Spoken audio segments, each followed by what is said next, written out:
ઝઘડિયાની સગીરાના દુષ્કર્મ બાબતે પૂર્વ ધારાસભ્ય છોટુ વસાવાએ ભાજપ સરકાર પર શાબ્દિક પ્રહાર કર્યો છે। ઝઘડિયા જીઆઈડીસી વિસ્તારની સગીરા પર દુષ્કર્મની ઘટના બાબતે માજી ધારાસભ્ય છોટુભાઈ વસાવાએ સરકાર પર નિશાન સાધ્યું છે।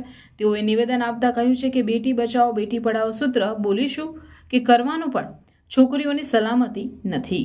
એમાં જે 10 વર્ષની બાળા પર જે રેપ થયો છે એ તો સરકારને આભારી છે ને।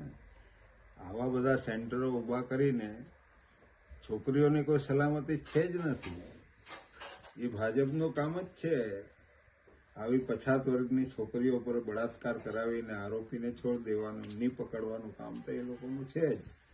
નરેન્દ્ર મોદી બધી વાતો કરે છે, બેટી પઢાઓ બેટી બચાવો, તો રોજ અહીંયા આગળ રેપ થાય છે આ દેશની અંદર।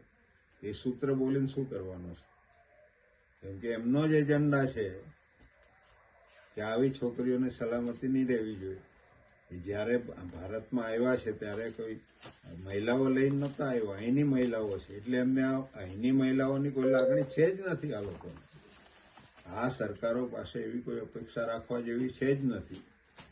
બાકી આવી નાની બાળાઓ પર એ થાય, રેપ થાય અને કોઈ બોલે નહીં, કોઈ આંદોલન નહીં થાય, એ કેવી વાત છે મારી?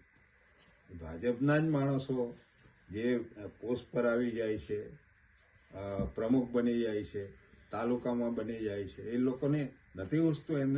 એમને રેલી કાઢવી જોઈએ ને એમની સરકાર છે, રેલી કાઢીને કામ શું છે મારે?